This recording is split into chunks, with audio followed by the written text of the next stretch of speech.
What's up guys? Ngayong araw ay may gagawin ulit tayong motor. Motor na naman ang gagawin natin for today's video. Naalala nyo ba yung motor to guys? Ito yung binili natin kay Pinsan RJ.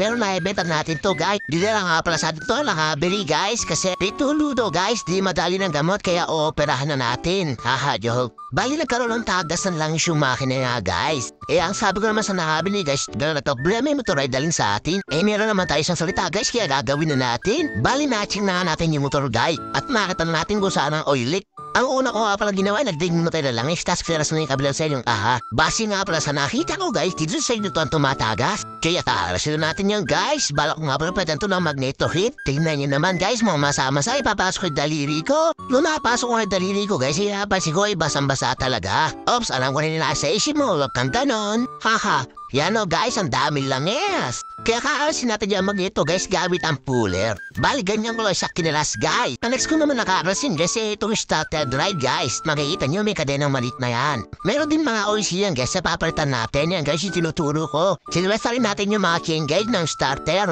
Kung makikita nyo yung malaking bilog na yan guys, ikakalasin rin natin yon.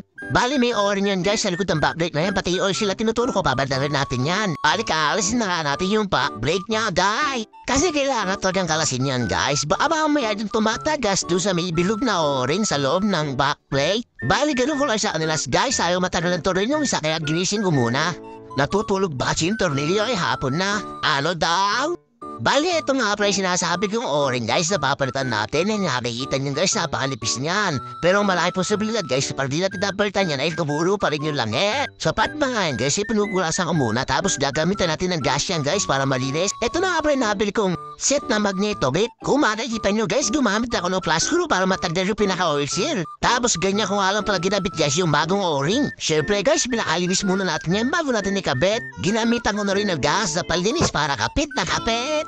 Tuloy-tuloy nga lang sa pagkakabit ng mga oil seal na nabili natin. Bali lahat nga pala na nabili natin ilalagay na natin yan guys. Siyempre para bago. Lahat. Kung makikita nyo guys, kinabit ko lang yung mga oil seal gamit yung kamay. Tapos nakakabit na apply yung backplate guys. Di ko na-video, di pala na-apply yung video. Dahil ko rin ba trend guys yung isang oil seal. Kayo guys, naranasan nyo na ba yun? Yung tipong nagbibideo tapos di pala naka-play. Buong alam naka-play tapos na-record muna tapos di pala.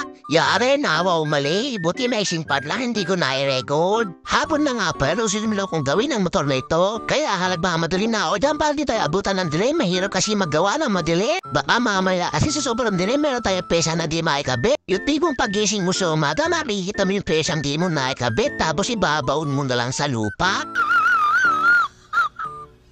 Tomorrow. Pinagpabukas na natin yung paggagawa siyempre para maiwasan yung mga tumilo na nilimutan na may babaon sa limot. Tapat din kasi pinakalinis ko ilalim para malaman natin kung mayroong mag-leak na bagong langit. Siyempre sinusor natin yan na walang tutulo para yung may-ari ay di mainel. Nung matapos na nga, ginabit ko na yung mga dapat ikabit at ibalik tulad na mga kahanya guys. Yan okay na yung motor. Oh wait lang guys, huwag kang excited, wala pa nga pala langis yan. Bali bumili na ari ba ng bagong langis yung may-ari nito guys, isasabay na natin yung change oil. Siyempre naman guys, kailangan malagaan sa langis yung motor guys para maiwasan yung change oil. Bali ito na nga pala yung bagong langis na nabili na guys, ilalagay na natin. Nadry na natin yan guys, kaya sasalin na lang. Kung may mga motor kayo guys, ugaliin nyo mag case oil. Ayun nga tumabot pa nga guys, di maturo kasi maliwanag kasi. Mas maturo kasi ako sa tabi. Huwag kayo iiyak.